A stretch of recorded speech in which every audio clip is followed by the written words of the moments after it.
Ebrahim, you've been evaluating what the future of Parliament in as far as being an effective house for public participation, for oversight, for accountability is concerned. And unfortunately, you take a very grim look. You don't see that prognosis as being very good right now.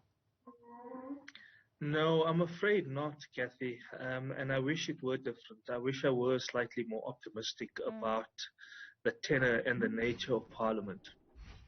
But I'm afraid the most recent election of the Speaker, and I don't necessarily want to personalize this, but it really does show the manner in which the governing party, how seriously it appears to take Parliament. And it would seem to me not serious at all, because that particular individual who now presides over Parliament as the Speaker had, both as an MP and as a minister, incredible disdain for the way in which Parliament operated and asked questions to her while she was in the executive.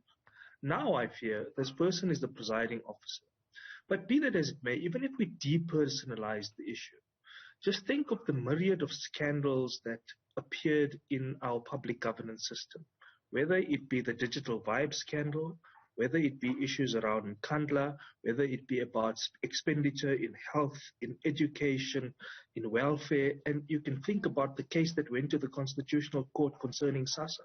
So every portfolio area that is meaningful for government performance, the oversight ability of Parliament has been completely blunted because the majority party uses its majority to shield any kind of serious probity. You have one opposition party which certainly simply uses Parliament as a gotcha kind of type of institution, and another which is merely interested in destabilization, in destruction, in delay, in obfuscation. And none of these approaches actually make for meaningful deliberation of public issues, nor any kind of serious oversight. And because there's no serious oversight, you have poor accountability of the executive to the legislature, and in turn, very poor responsiveness of the legislature to us as citizens.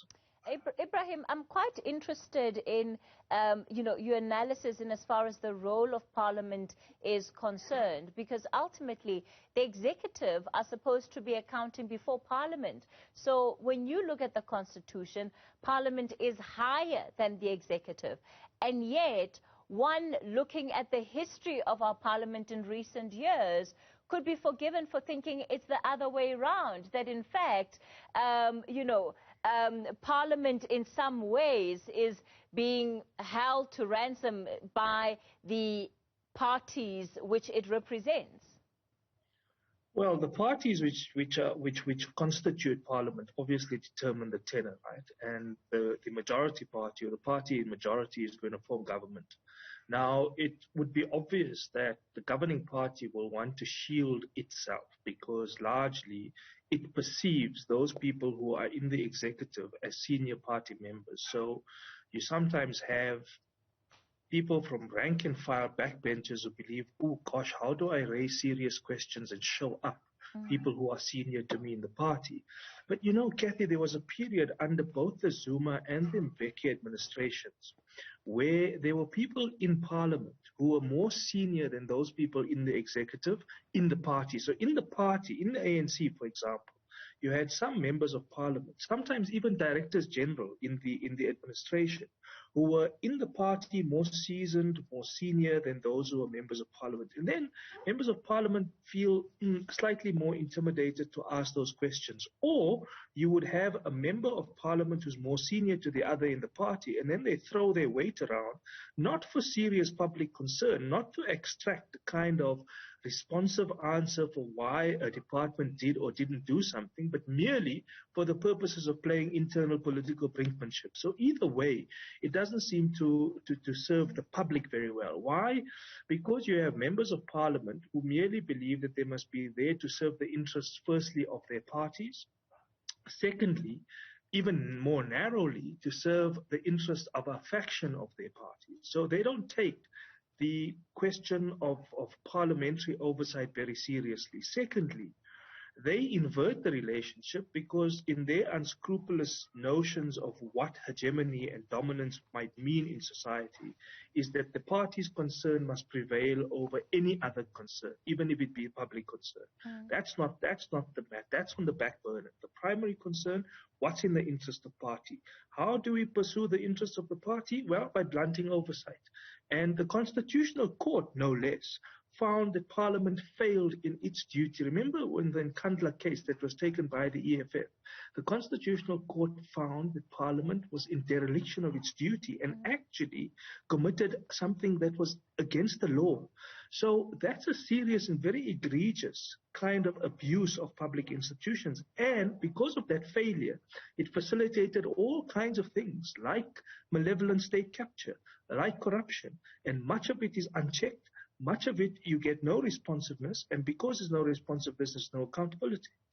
We've had commitments before the Zondo Commission of Inquiry that, you know, the kind of things that Parliament has been accused of and even found guilty of, as you're mentioning there, would not be repeated. At the time, the commitments made by the now former Speaker, Thandi Modise, you know, talking about her role and what she hopes that her tenure presiding over Parliament will bring.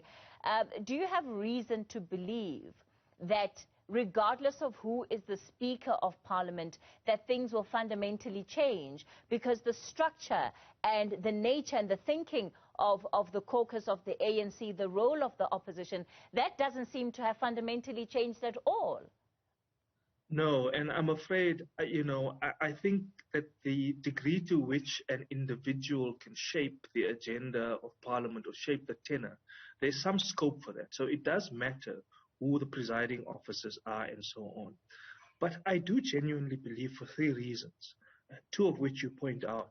A, the inculcation of a certain idea of what politics is, and secondly, based on that, an idea of what opposition is, and thirdly, based on that, what the role of the majority party is, will then limit what Parliament will do, firstly. But more importantly, I think things like the abuse of the majority, particularly on things like the Rules Committee, on the Scheduling Committee, on the nature of the kind of questions that you allow portfolio committees to pose, and the kind of issues they would probe, what gets on the agenda, what doesn't get on the agenda. That is going to determine how things stand and fall. Again, think back to the case of the Nkandla, you know, the inquiries into Nkandla. Yeah.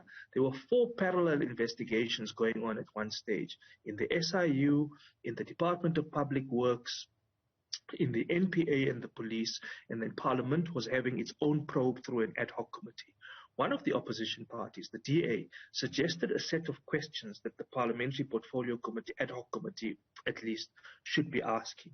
And what was done? The presiding officer, that means the chair of that committee, with the acquiescence of higher structures, the Whippery, the Rules Committee, the